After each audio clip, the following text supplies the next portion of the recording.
میں مبلغ بنوں سنتوں کا، خوب چرچا کروں سنتوں کا، ہو کرم بحر خاک مدینہ۔ الحمدللہ رب العالمین، الصلاۃ والسلام علی سید المرسلین، اما بعد فاعوذ باللہ من الشیطان الرجیم، بسم اللہ الرحمن الرحیم۔ الصلاۃ والسلام علیک یا رسول اللہ وعلی آلک واصحابک یا حبیب اللہ۔ الصلاۃ والسلام علیک یا نبی اللہ وعلی آلک واصحابک یا نور اللہ۔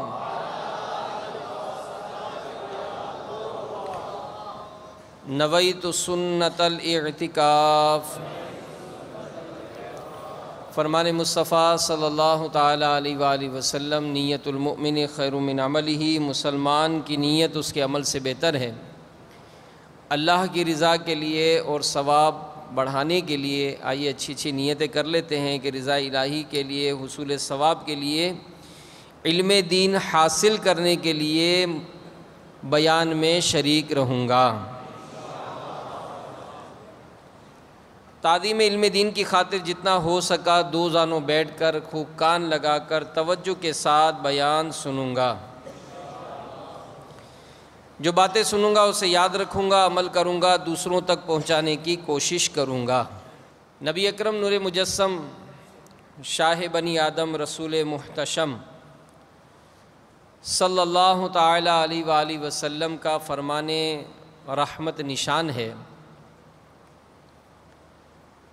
مجھ پر درود پاک پڑھو، اللہ عز و جل تم پر رحمت بھیجے گا۔ صلو علی الحبیب صلی اللہ تعالی علی محمد، توبوا الی اللہ، استغفر اللہ۔ دعوت اسلامی کے اشاعتی ادارے مکتبۃ المدینہ کی مطبوعہ 192 صفحات پر مشتمل کتاب سوانح کربلا، صفحہ 56 تا 57 پر صدر الافاضل حضرت علامہ مولانا سید محمد نعیم الدین مراد آبادی علیہ رحمۃ اللہ الہادی فرماتے ہیں، جس کا خلاصہ کچھ یوں ہے کہ جب مصر فتح ہوا تو ایک روز اہل مصر نے حضرت سیدنا عمرو بن عاص رضی اللہ تعالیٰ عنہ سے عرض کی، اے امیر، ہمارے دریائے نیل کی ایک رسم ہے، جب تک اس کو ادا نہ کیا جائے دریا جاری نہیں رہتا۔ انہوں نے استفسار فرمایا، پوچھا کیا؟ کہا ہم ایک کنواری لڑکی کو اس کے والدین سے لے کر عمدہ لباس اور نفیس زیور سے سجا کر دریائے نیل میں ڈالتے ہیں۔ حضرت سیدنا عمرو بن عاص رضی اللہ تعالیٰ عنہ فرمایا کہ اسلام میں ہرگز ایسا نہیں ہو سکتا، اور اسلام پرانی واہیات رسموں کو مٹاتا ہے، پس وہ رسم موقوف رکھی، یعنی روک دی گئی۔ یہاں دریا کی روانی کم ہوتی گئی، یہاں تک کہ لوگوں نے وہاں سے چلے جانے کا قصد یعنی ارادہ کیا۔ یہ دیکھ کر حضرت سیدنا عمرو بن عاص رضی اللہ تعالی عنہ نے امیر المومنین خلیفہ ثانی حضرت سیدنا عمر بن خطاب رضی اللہ تعالی عنہ کی خدمت میں تمام واقعہ لکھ بھیجا۔ آپ رضی اللہ تعالی عنہ نے جواب میں تحریر فرمایا کہ تم نے ٹھیک کیا، بے شک اسلام ایسی رسموں کو مٹاتا ہے۔ میرے اس خط میں ایک رقعہ ہے، اس کو دریائے نیل میں ڈال دینا۔ حضرت سیدنا عمرو بن عاص رضی اللہ تعالی عنہ کے پاس جب امیر المومنین رضی اللہ تعالی عنہ کا خط پہنچا، انہوں نے وہ رقعہ اس خط میں سے نکالا تو اس میں لکھا تھا کہ اے دریائے نیل، اگر تو خود جاری ہے تو نہ جاری ہو، اور اللہ تعالیٰ نے جاری فرمایا تو میں واحد و قہار عز و جل سے عرض کرتا ہوں کہ تجھے جاری فرما دے۔ حضرت سیدنا عمرو بن عاص رضی اللہ تعالی عنہ نے یہ رقعہ دریائے نیل میں ڈالا، ایک رات میں 16 گز پانی بڑھ گیا، اور یہ رسم مصر سے بالکل موقوف یعنی ختم ہو گئی۔ چاہیں تو اشاروں سے اپنے کایا ہی پلٹ دیں دنیا کی، چاہیں تو اشاروں سے اپنے کایا ہی پلٹ دیں دنیا کی، یہ شان ہے خدمتگاروں کی، سردار کا عالم کیا ہوگا۔ تو میرے میٹھے میٹھے و پیارے پیارے اسلامی بھائیوں، اس روایت سے معلوم ہوا کہ امیر المومنین خلیفہ ثانی حضرت سیدنا عمر فاروق اعظم رضی اللہ تعالی عنہ کی حکمرانی کا پرچم دریاؤں کے پانیوں پر بھی لہرا تھا، اور دریاؤں کی روانی بھی آپ رضی اللہ تعالی عنہ کی نافرمانی نہیں کرتی تھی۔ نگاہ نبوت سے فیض و برکت یافتہ، بارگاہ رسالت سے تعلیم و تربیت یافتہ حضرت سیدنا عمر بن خطاب رضی اللہ تعالی عنہ کے حسن ایمان کی برکات تھی کہ رب کائنات عز و جل نے اہل مصر کو اس بری رسم سے نجات عطا فرمائی۔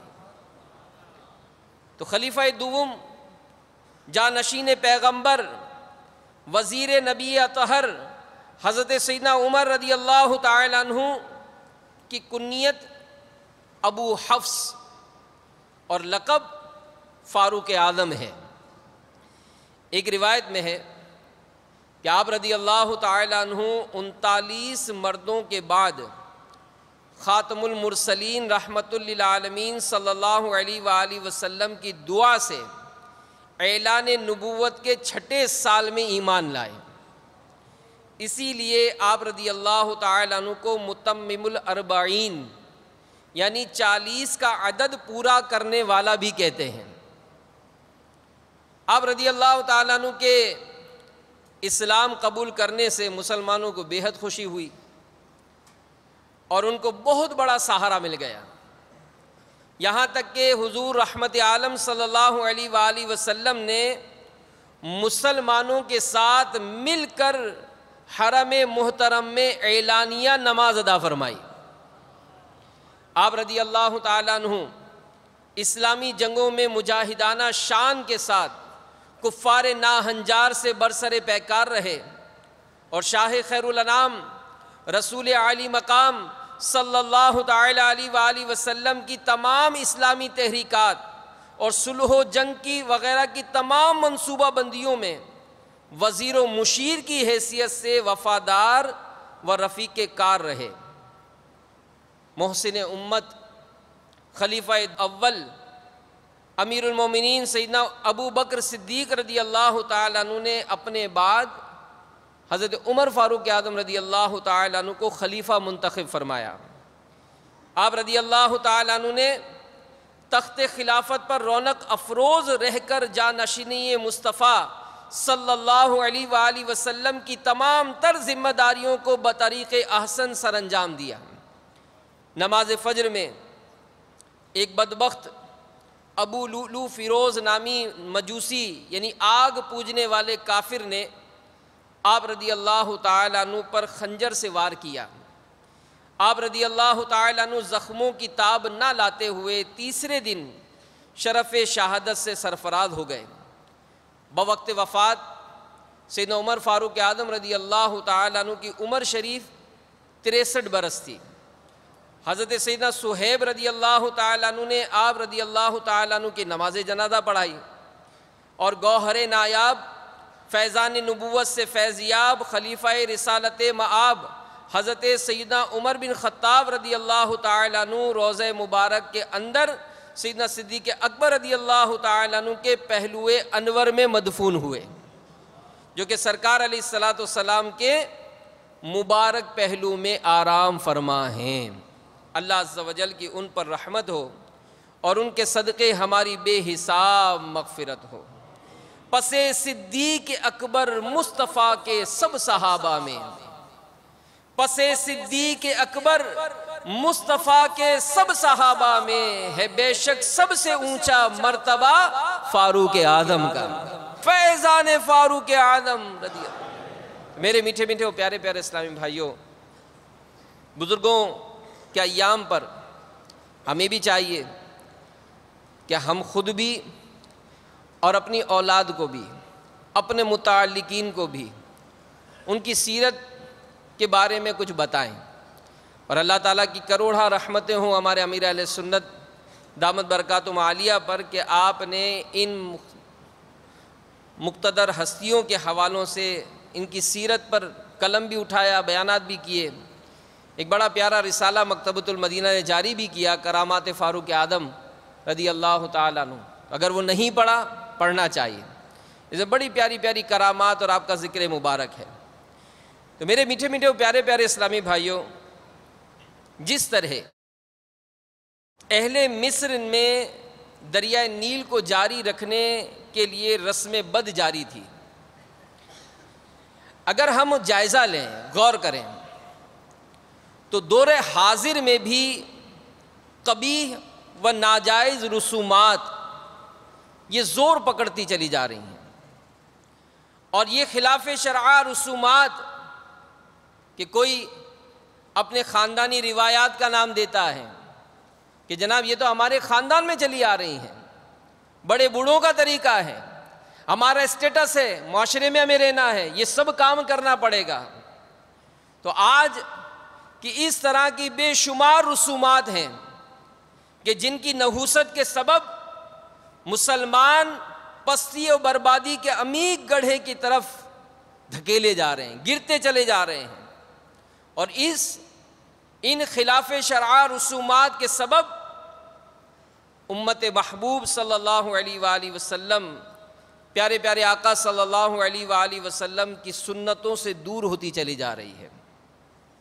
دعوت اسلامی کے اشاعتی ادارے مکتبۃ المدینہ کی مطبوعہ 170 صفحات پر مشتمل ایک زبردست کتاب اسلامی زندگی صفحہ 12 تا 16 پر مفسر شہیر حکیم الامت حضرت مفتی احمد یار خان علیہ رحمت الحنان نے بری رسومات اور مسلمانوں کے بگڑے ہوئے حالات کی جو کیفیات بیان فرمائیں، ان کا خلاصہ کچھ یوں ہے کہ آج کون سا درد رکھنے والا دل ہے جو مسلمانوں کی موجودہ پستی اور ان کی موجودہ ذلت و خواری اور ناداری پر نہ دکھتا ہو، وہ کون سی آنکھ ہے جو ان کی غربت، مفلسی، بے روزگاری پر آنسو نہ بہاتی ہو۔ حکومت ان سے چھینی، دولت سے یہ محروم ہوئے، عزت و وقار ان کا ختم ہو چکا، زمانے بھر کی مصیبت کا شکار آج کے مسلمان بن رہے ہیں۔ ان حالات کو دیکھ کر کلیجہ منہ کو آتا ہے، اور یہ یاد رکھیے بعض ایسے معاملات ہوتے ہیں کہ جن کا علاج ہوتا ہے، لیکن بدقسمتی یہ کہ جو اس مرض میں مبتلا ہوتا ہے وہ بسا اوقات علاج کی طرف دھیان ہی نہیں دیتا۔ جیسا کہ اسی اسلامی زندگی میں ایک تقابل دیا گیا ہے، اس کو بھی سنیے کہ اس تقابل کے ذریعے بھی ہم غور کریں اور سوچیں کہ آج اس قسم کی عادتیں اپنانے سے، اس ٹرینڈ کو اپنانے سے آج ہماری اولاد کا بھی کیا حال ہے۔ کہا گیا کہ ایک بڑے میاں نے اپنے فرزند کو ولایت بیرون ملک پڑھنے کے لیے بھیجا. ظاہر ہے آج کل کے دور میں بہت فخر سمجھا جاتا ہے کہ ہماری اولاد کسی بیرون ملک میں، امریکہ میں، یو کے میں تعلیم حاصل کرے گی، اس کا اسٹینڈرڈ لیول اچھا ہو جائے گا، معاشرے میں ہمارا نام، ہماری عزت، ہمارا وقار بڑھ جائے گا. تو لکھا گیا کہ اس بڑے میاں نے اپنے بچے کو بیرون ملک پڑھنے کے لیے بھیجا. جب برخوردار فارغ ہو کر وطن آنے لگا تو اس کا وہ بوڑھا باپ استقبال کے لیے اسٹیشن پر گیا. لڑکے نے گاڑی سے اتر کر اپنے باپ سے کہا، ویل بڈھا تو کیسا ہے؟ اب یہ معاشرے کا ایک انداز ہے نا کہ اس نے اپنے بوڑھے باپ کو جب اس حالت میں دیکھا ہوگا تو کہا ہوگا اس طرح. تو اس نالائق بیٹے کے دوست بھی اس کے ساتھ تھے کچھ. انہوں نے پوچھا کہ یہ صاحب کون ہے؟ تو وہ لڑکا کہنے لگا، یہ میرا آشنا ہے، میرا جاننے والا ہے. اب بڈھا باپ نے جب یہ سنا تو ظاہر ہے وہ اس کی حیرت کی انتہا نہ رہی ہوگی کہ میری اولاد ہو کر میرے اپنے باپ ہونے کی حیثیت سے تعارف نہیں کراتا، بلکہ کہتا ہے میرا جاننے والا ہے. تو اس کا دل جل اٹھا اور اس نے اس کے دوستوں سے کہا کہ صاحبوں، میں اس صاحب بہادر کا آشنا نہیں، بس کہ اس کی والدہ کا آشنا ہوں. یعنی اس کا جاننے والا نہیں، اس کی ماں کا جاننے والا ہوں. تو یہ اس جدید تہذیب کی یہ تربیت ہے، اور جس پر امیر اہل سنت نے فی زمانہ بہت کلام کیا ہے. نگران شورا نے کئی بیانات کی ہیں کہ آج اگر یہ اولڈ ہاؤس جو ہے وہ بنائے گئے، اس کو آباد کون کر رہا ہے؟ آج کل کی اولاد ہی تو ہے جس نے اپنے گھر کو گولڈ ہاؤس بنایا کہ اس گولڈ ہاؤس میں یہ اولڈ مین قبول نہیں ہے، لہذا اپنے اس گولڈ ہاؤس سے اٹھا کر اپنے باپ کو اولڈ ہاؤس میں ڈال دیتا ہے. اور اس کے برعکس اگر آج ہم اپنی اولاد کو دین کی تربیت دیتے ہیں، اس کو سنتوں بھرے معاشرے میں بٹھاتے ہیں، اس کو ایسے اجتماعات میں شرکت کراتے ہیں، اسے ایسے عاشقان رسول کی صحبت اختیار کراتے ہیں، تو پھر معاشرے نے ایسے مناظر بھی دیکھے جس کو مفتی صاحب فرماتے ہیں کہ حضرت مولانا احمد جیون رحمۃ اللہ تعالیٰ علیہ، جو سلطان غازی محی الدین عالمگیر اور اورنگزیب علیہ رحمہ کے استاد اور شاہ جہاں کے یہاں بہت اچھی حیثیت سے ملازم تھے. مشہور یہ ہے کہ ایک بار جمعہ کے وقت مولانا کے والد مولانا احمد جیون رحمۃ اللہ تعالیٰ علیہ کے والد معمولی لباس میں جامع مسجد دہلی میں آئے. اس وقت مولانا شاہ جہاں کے پاس بیٹھے ہوئے تھے، بادشاہ وقت کے پاس بیٹھے ہوئے تھے. جب والد کو دیکھا پہلی صف سے اٹھ کر بھاگے، اپنے باپ کی جوتیاں اتاری، ان کو صاف کیا، گرد و غبار آپ کے امامے سے جھاڑا، حوض لا کر اپنے والد کو وضو کرایا اور خاص شاہ جہاں کے برابر لا کر بٹھایا اور کہا کہ حضور یہ میرے والد ہیں. نماز کے بعد شاہ جہاں بادشاہ نے ان سے کہا کہ آپ ٹھہرو، شاہی مہمان میں انہیں لے جائیں.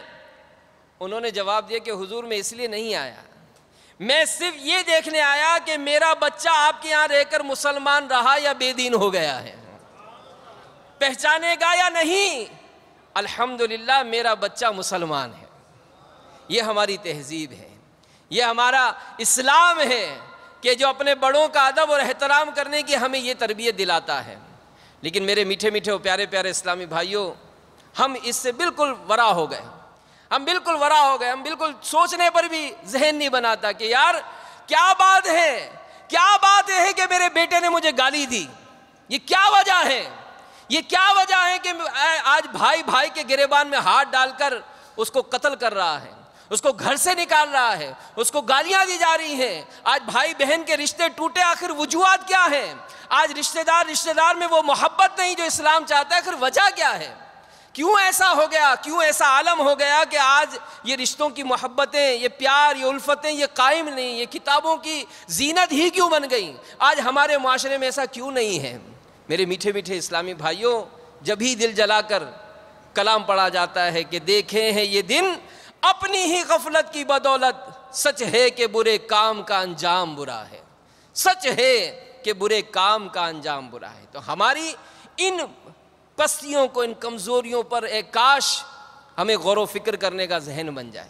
نگران شورا نے ایک بیان کیا تھا، اس میں ایک حکایت سنائی، یعنی وہی بات احساس دلانے کے لیے کہ ہم اس چیز کا مطلب ایک ایکسیپٹ تو کر لیں کہ یار بات یہی ہے۔ آپ نے فرمایا کہ ایک مرتبہ ایک بڑے میاں ایک حکیم صاحب کے پاس آئے اور حکیم صاحب سے آ کر کہا کہ حضور چلتا ہوں تو میرا سانس بہت پھول جاتا ہے۔ حکیم صاحب نے کہا کہ بڑے میاں بڑھاپا ہے نا، اس وجہ سے سانس پھول جاتا ہے۔ پھر کہنے لگے کہ حضور وہ تھوڑی دیر بات کرتا ہوں تو کھانسی بھی بہت آتی ہے۔ تو حکیم صاحب کہنے لگے کہ بڑے میاں بڑھاپا ہے نا، اس وجہ سے یہ ہوتا ہے۔ حکیم صاحب پیروں میں بھی بہت تکلیف ہوتی، چلا نہیں جاتا ہے۔ حکیم صاحب نے کہا بڑے میاں بڑھاپا ہے نا، اس وجہ سے ہے۔ وہ سجھائی بھی صحیح نہیں دیتا ہے، دکھائی بہت کم دیتا ہے، رات کو تو بالکل نظر نہیں آتا۔ وہ بڑے میاں بڑھاپا ہے نا، اس وجہ سے یہ ہوتا ہے۔ اب غصہ آنے لگا کہ بعض اوقات تو سن بھی نہیں سکتا ہوں میں۔ وہ بڑے میاں بڑھاپا ہے نا، اس وجہ سے ایسا ہوتا ہے۔ اب تو بڑے میاں کی گم گئی اور وہ کہنے لگا عجیب حکیم ہو، میں کہتا ہوں میرا سانس پھول جاتا ہے تو کہ بڑھاپا ہے، میں کہتا ہوں میرے پیروں میں درد ہے کہ بڑھاپا ہے، میں کہتا ہوں میری آنکھ میں نظر کم آتا ہے کہ بڑھاپا ہے، میں کہتا ہوں میرا سانس پھول جاتا ہے بڑھاپا ہے، میں سن نہیں سکتا ہوں بڑھاپا ہے، کوئی اور آپ کو نظر نہیں آتی۔ اب وہ شور مچانے لگے تو حکیم صاحب کہنے لگے یہ جو آپ کو غصہ آ رہا ہے نا، یہ بھی بڑھاپے کی وجہ سے آ رہا ہے۔ تو بات سمجھنے کی ہے کہ ہم آخر کسی بات کو سمجھنے کی کوشش تو کریں۔ اگر ہمارے ساتھ ایسا ہو گیا کہ ہمارے بڑوں نے ہم کو قرآن کی تعلیم نہیں دلائی، میں مخارج کے ساتھ قرآن نہیں پڑھ سکا، کیا میں اپنی اولاد کو بھی محروم رکھوں؟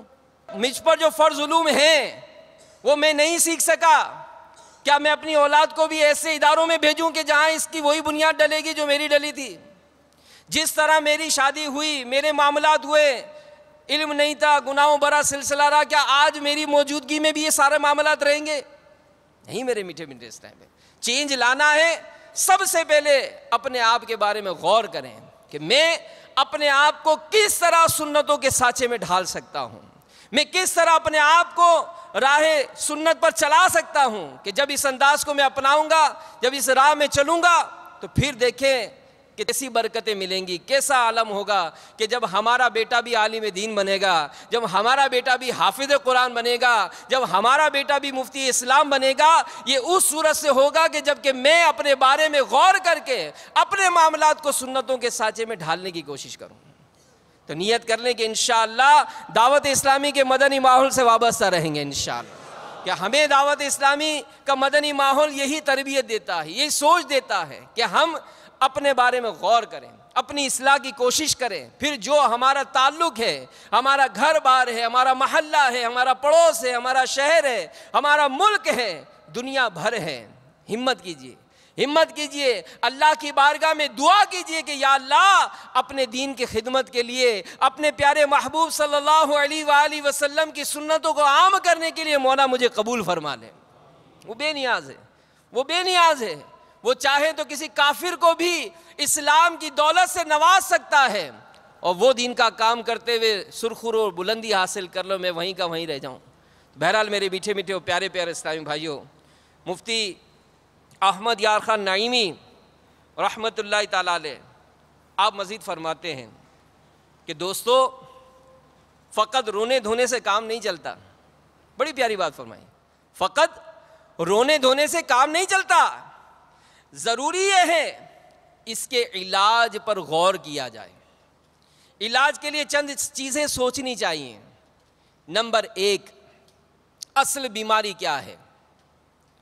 نمبر 2، اس کی وجہ کیا، مرض کیوں پیدا ہوا ہے؟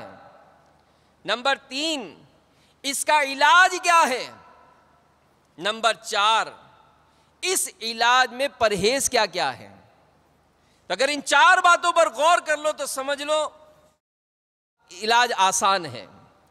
کئی لیڈران قوم اور پیشوایان ملک نے اقوام مسلم کے علاج کا بیڑا اٹھایا مگر ناکامی ہی ملی، اور اللہ کے جس کسی نیک بندے نے مسلمانوں کو ان کا صحیح علاج بتایا تو بعض نادان مسلمانوں نے اس کا مذاق اڑایا، زبان تان دراز کی۔ نحوست کیا طاری ہوئی کہ مسلمانوں کی بادشاہت گئی، عزت گئی، دولت گئی، وقار گیا، صرف ایک وجہ وہ یہ کہ ہم نے شریعت مصطفیٰ صلی اللہ علیہ وآلہ وسلم کی پیروی چھوڑ دی، ہماری زندگی اسلامی زندگی نہ رہی۔ ان تمام نحوستوں کی وجہ یہ ہے کہ ہمیں اللہ عز و جل کا خوف و آخرت کا ڈر نہ رہا۔ میرے آقا اعلیٰ حضرت امام اہل سنت مجدد دین و ملت پروانہ شمع رسالت مولانا شاہ امام احمد رضا خان علیہ رحمت الرحمن نے جبھی تو لکھا کہ دن لہو میں کھونا تجھے، شب صبح تک سونا تجھے، شرم نبی خوف خدا یہ بھی نہیں وہ بھی نہیں۔ میرے میٹھے میٹھے و پیارے پیارے اسلامی بھائیوں، آئیے کچھ غور کریں کہ ہمارے یہاں آخر وہ کون سی ایسی رسومات ہیں کہ یوں تو اگر اس پہ بیان کیا جائے تو ظاہر ہے ہر معاملے میں آوے گاوا بگڑا ہوا ہے۔ چند ایک مفتی صاحب نے وضاحت کی، اس میں سے بھی چند ایک مختصراً میں عرض کرتا ہوں۔ آپ فرماتے ہیں بچے کی پیدائش اگر لے لیجئے کہ بچے کی پیدائش کے موقع پر مختلف ملکوں میں مختلف رسمیں ہیں، مگر چند رسمیں ایسی ہیں جو تقریباً کسی قدر فرق سے ہر جگہ پائی جاتی ہیں۔ مثلا لڑکا پیدا ہونے پر عام طور پر زیادہ خوشی کی جاتی ہے، اور اگر لڑکی پیدا ہو تو بعض لوگ بجائے خوشی کے رنج و غم محسوس کرتے ہیں۔ میں بھی سوچوں آپ بھی سوچیں، ایسا ہے یا نہیں ہے؟ لڑکی پیدا ہونے پر رنج کرنا یہ کفار کا طریقہ ہے۔ سنیے پارہ 14 سورۃ النحل آیت نمبر 58 میں اللہ تبارک و تعالیٰ ارشاد فرماتا ہے، ترجمہ کنز الایمان، اور جب ان میں کسی کو بیٹی ہونے کی خوشخبری دی جاتی ہے تو دن بھر اس کا منہ کالا رہتا ہے اور وہ غصہ کھاتا ہے۔ اب مفتی صاحب جس کے یہاں بیٹی پیدا ہوئی اس کو یعنی اس کی راحت حاصل کرنے کا ایک مدنی پھول ارشاد فرما رہے ہیں کہ حق یہ ہے کہ جس عورت کے پہلے لڑکی پیدا ہو وہ رب تعالیٰ کے فضل سے خوش نصیب ہے، کیونکہ میرے آقا مکی مدنی مصطفیٰ صلی اللہ علیہ وآلہ وسلم کے دولت خانہ میں اول لڑکی ہی پیدا ہوئی۔ تو گویا رب تعالیٰ نے سنت نبی صلی اللہ علیہ وآلہ وسلم عطا فرما دی ہے۔ کتنی پیاری، کیسی اگر یہ سوچ ہو تو انسان کیسی راحت حاصل کر سکتا ہے، کیسی مدنی سوچ حاصل کر سکتا ہے۔ لیکن یہ کون حاصل کرے؟ یہ وہ حاصل کر سکتا ہے جو ان کتابوں کا مطالعہ کرتا ہے، یہ وہ حاصل کر سکتا ہے جو ایسے اجتماعات میں آتا ہے، یہ وہ حاصل کر سکتا ہے جو ایسی صحبتیں اختیار کرتا ہے۔ ورنہ معاملہ دیکھ لیں تو ایسے مناظر ہم نہیں دیکھتے کہ اگر آج کسی کے یہاں لڑکیوں کی کثرت ہوتی جائے تو اس نادان مرد پر کتنا افسوس ہے کہ جو اپنے بچوں کی امی کو گھر بھیج دیتا ہے۔ اس کا کیا قصور ہے؟ اس کا کیا قصور ہے؟ اور آپ اگر یہ سمجھتے ہیں کہ جناب یہ لڑکی پیدا ہوئی اس کا کیا بنے گا، جیسے بعض نادان ہوتے ہیں صاحب حیثیت ہوتے ہیں، حج فرض ہو چکا ہوتا ہے نہیں جاتے حج پر، کیوں؟ بچوں کی شادی کرنی ہے۔ بچی کتنی ہے؟ ابھی 2 سال کی ہے۔ ارے 2 سال کی بچی ہے، یہ بڑی ہوگی کہ نہیں تجھے کیا پتا؟ اور پھر اس کے نصیب میں جب رشتہ لکھا ہوا ہے تو دنیا کی کوئی طاقت روک نہیں سکتی اس کا رشتہ ہونے پہ، تو کیا نادانی کرتا ہے؟ پھر گھلے جاتے ہیں، 4 بچیاں ہو گئیں، 5 بچیاں ہو گئیں، ان کا کیا بنے گا، رشتے کیسے آئیں گے، جہیز کیسے ہوگا؟ ارے میرے بھائی تو خود سوچ تو صحیح، تو پالے گا اس کو؟ ایسا نہیں ہے۔ بلکہ ایک بزرگ رحمت اللہ تعالیٰ علیہ کے بارے میں مبلغ نے اس طرح سے کوئی حکایت سنائی کہ آپ علم دین حاصل کرنے کے لیے گھر سے تشریف جانے لگے۔ جیسے ہمارے یہاں بھی قافلوں میں سفر ہوتا ہے تو بعضوں کو جب کہا جاتا ہے تو وہ عذر بیان کرتے ہیں، حالانکہ کسی کی شادی ہو بیماری ہو تو کئی دن چھٹیاں ہو جاتی ہیں، لیکن علم دین سیکھنے کے لیے جو اس پر فرض ہے، نماز پڑھتا ہے، نماز کے مسائل سیکھنا فرض ہے، کئی فرض علوم اسے سیکھنے ضروری ہیں، لیکن نہیں سیکھتا ہے کہ جناب کیا کریں گے، چھٹی کیسے ہوگی، کیا ہوگا۔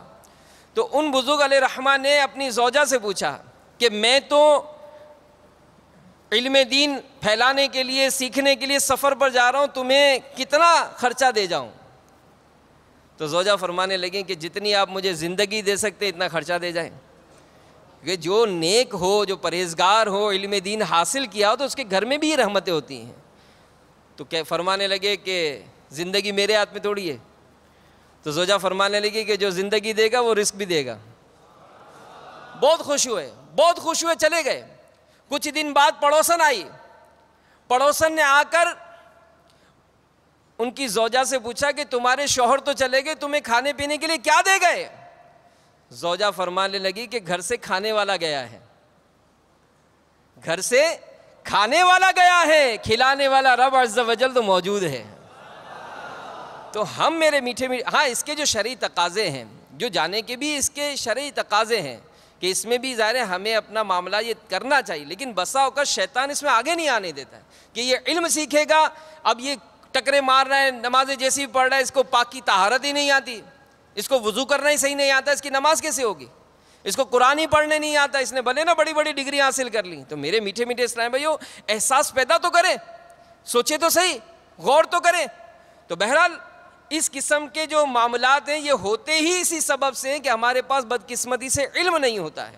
پھر مفتی صاحب فرماتے ہیں پہلے بچے پر زیادہ خوشی کی جاتی ہے, پھر اور بچوں پر خوشی منائی تو جاتی ہے مگر کم, اس سے بھی آنے والے بچوں میں احساس کمتری پیدا ہوتا ہے. لڑکا پیدا ہو تو پیدائش کے 6 روز تک عورتیں مل کر ڈھول بجاتی ہیں.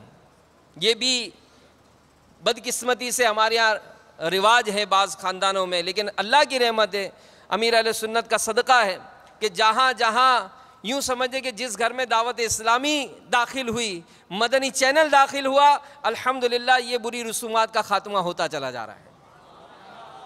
میرے میٹھے میٹھے اسلامی بھائیوں, اب اگر جہاں رشتوں کے معاملات آتے ہیں, رشتے کیے جاتے ہیں, اس میں بھی جو خرابیاں ہوتی ہیں کہ رشتے کرنے کے لیے جو شرعی احکامات ہیں کہ عورت کے معاملات اس طرح دیکھے جائیں, اس کے برعکس معاملات ہوتے ہیں.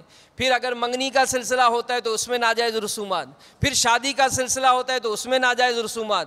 تو یہ سارا ایک ایسا پلندہ ہم اپنا گٹھڑ جو ہے وہ سمجھ ایک طرح سے باندھتے ہیں کہ نتیجہ یہی ہوتا ہے کہ آہستہ آہستہ آہستہ وہ گھر جو شادی خانہ آبادی کے نام پر اس کو ایک کارڈ تقسیم ہوئے تھے, لیکن در حقیقت ان بری رسومات کی وجہ سے وہ شادی خانہ آبادی نہیں بلکہ شادی خانہ بربادی ہو جاتی ہے. اکثر طلاقوں کا سلسلہ جہاں ہوتا ہے لڑائی جھگڑے, نا اتفاقی, بے برکتی, یہ سب ہمارے متھے لگتی ہیں. تو میرے میٹھے میٹھے اسلامی بھائیوں, اس سے اپنے آپ کو بچائیں, شریعت کے تقاضے پورے کریں, سنت کے مطابق زندگی گزارنے کی کوشش کریں, انشاءاللہ عزت وقار یہ سب نصیب ہوگا. پھر مفتی صاحب مزید لکھتے ہیں کہ مسلمانوں کی اصل بیماری تو احکام خدا و سنت مصطفیٰ کو چھوڑنا ہے. اب اس مرض کے سبب بہت سی بیماریاں پیدا ہو گئیں. مثلا مسلمانوں کی بڑی بڑی 3 بیماریاں ہیں. اول, روزانہ نئے نئے مذہبوں کی پیداوار, اور ہر آواز پر مسلمانوں کا آنکھیں بند کر کے چل پڑنا. میں رات کو آتا ہوں نا, وہ فریش ہو کے چینلز کے سامنے بیٹھ جاتا ہوں, میں سب کو سنتا ہوں, مدنی چینل بھی دیکھتا ہوں. مدنی چینل میرے یہ ہے کہ مدنی چینل جتنی دیر دیکھتا ہوں معلومات بہت ہوتی ہے, لیکن میں سب چینل دیکھتا ہوں. اب نتیجہ کیا ہوتا ہے, اس کے عقائد, اس کے معاملات میں اس قدر خرابیاں پیدا ہو جاتی ہیں کہ بسا اوقات اس کی زبان سے کفر تک جاری ہو جاتا ہے. اللہ تعالی ہمیں ہمارے ایمان کو سلامت رکھے اور ہمیں شریعت کے مطابق زندگی گزارنے کی توفیق عطا فرمائے. تو ہر آواز پر مسلمانوں کا آنکھیں بند کر کے چل پڑنا, یہ بھی اس کی وجہ بنتی ہے کہ جو کتاب آئے ہم پڑھ لیں گے, جو بیان کرے سن لیں گے, جس کی CD ہاتھ میں تھما دی گئی سن لیں گے. یہ نہیں, بلکہ اس کا علاج مفتی صاحب فرماتے ہیں کہ ہر بد مذہب کی صحبت سے بچو, اور اس عالم حق اور سنی المذہب شخص کے پاس بیٹھو جس کی صحبت فیض اثر سے سرکار مدینہ راحت قلب و سینہ صلی اللہ علیہ وآلہ وسلم کا عشق اور اتباع شریعت کا جذبہ پیدا ہو جائے۔ مفتی صاحب فرماتے ہیں دوسری بات یہ کہ مسلمانوں کی آپس کی ناچاکیاں، عداوتیں اور مقدمے بازیاں، یہ بھی وہ مسائل ہیں کہ جن کے سبب آج مسلمان ترقی نہیں کر رہے۔ اس کا علاج مفتی صاحب فرماتے ہیں کہ اکثر فتنہ و فساد کی جڑ یہ دو چیزیں ہیں، ایک غصہ اور اپنی بڑائی، اور دوسرے حقوق شریعہ سے غفلت۔ ہر شخص چاہتا ہے میں سب سے اونچا رہوں، سب میرے حقوق ادا کریں مگر میں کسی کا حق ادا نہ کروں۔ اگر ہماری تربیت میں سے غرور و تکبر نکل جائے، عاجزی و تواضع پیدا ہو جائے، ہم میں سے ہر شخص دوسرے کے حقوق کا خیال رکھے، تو انشاءاللہ کبھی جھگڑے کی نوبت ہی نہ آئے۔ یہ اسلام تربیت دیتا ہے، اور الحمدللہ اس پر امیر اہل سنت کے اتنے بیانات ہیں، مدنی مذاکرے ہیں، رسالے ہیں کہ جنہوں نے اس کو پڑھا، جنہوں نے اس کو دیکھا، الحمدللہ وہ گھر گہوارہ سنت بن گیا۔ ناچاکیاں دور ہو گئیں، محبتیں قائم ہو گئیں، کئی سالوں سے بلکہ کئی نسلوں سے جو رشتے ٹوٹے ہوئے تھے، الحمدللہ دعوت اسلامی کے مدنی ماحول کی برکت سے وہ رشتے جڑ گئے۔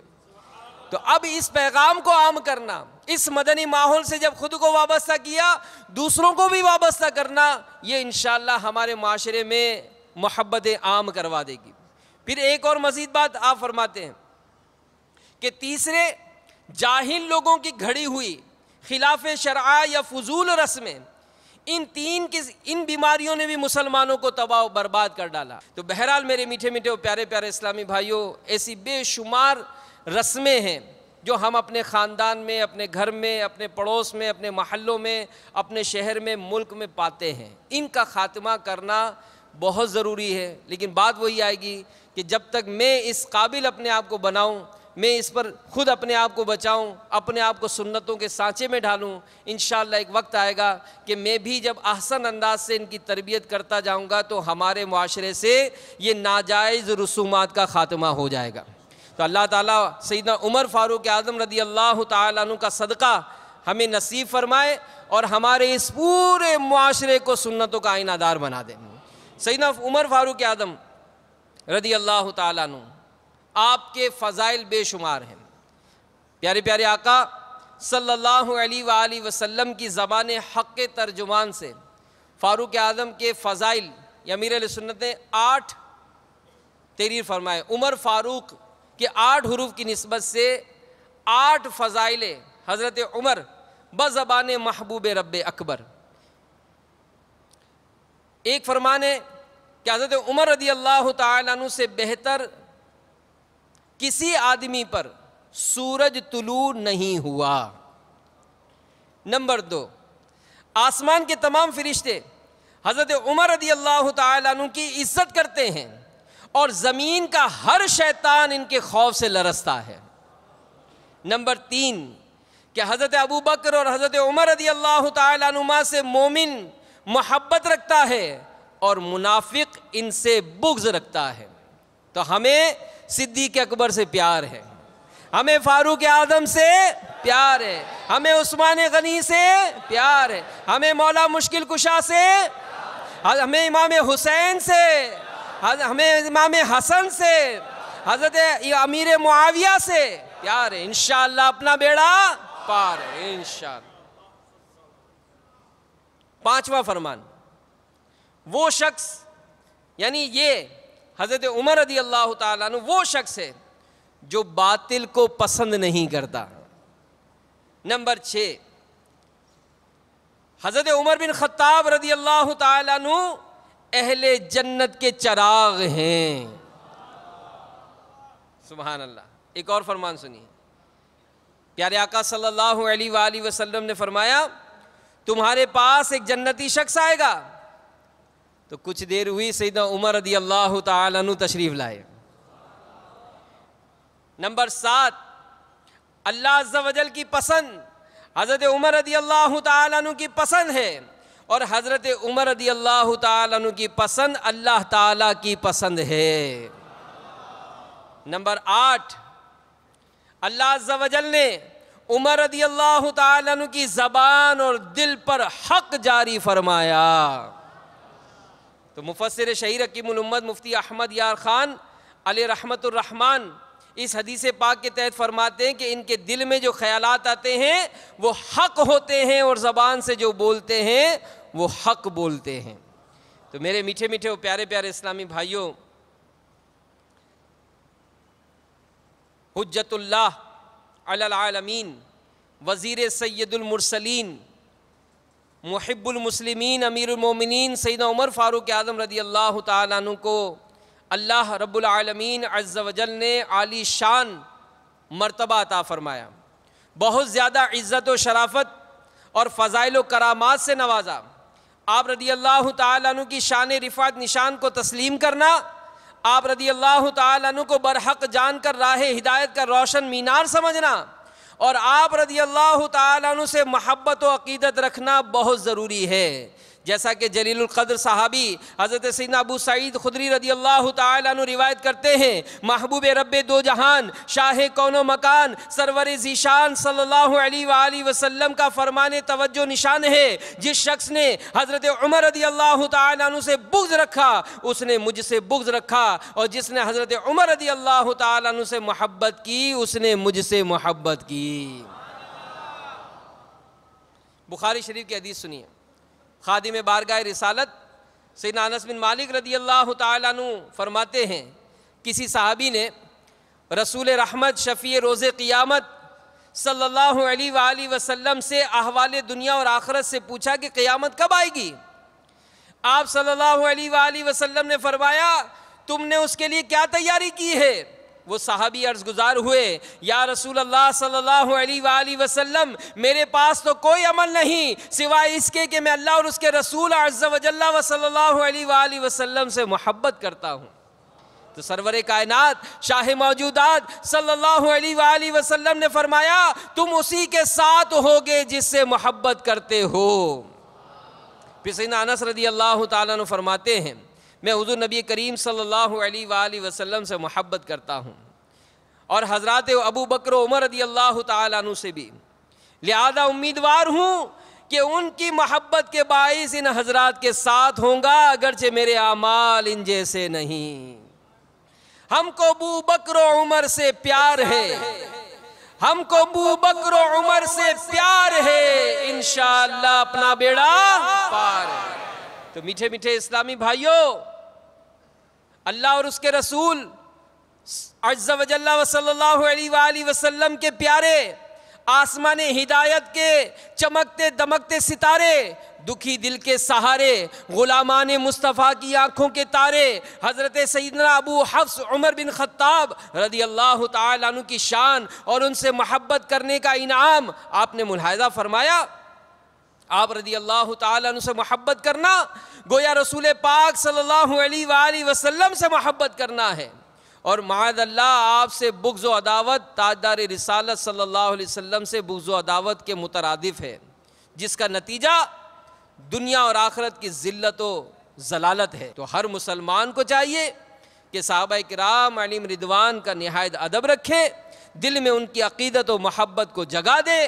ان کی محبت حضور علیہ الصلاۃ والسلام کی محبت ہے، اور جو بد نصیب صحابہ کرام کی شان میں بے ادبی کے ساتھ زبان کھولے وہ دشمن خدا و رسول عز و جل و صلی اللہ علیہ وآلہ وسلم ہے۔ مسلمان ایسے شخص کے پاس نہ بیٹھے۔ اللہ تعالی ہمیں ادب نصیب فرمائے، اور بے ادبی اور بے ادبوں کے شر سے ہم سب کو محفوظ فرمائے۔ میں مبلغ بنوں سنتوں کا،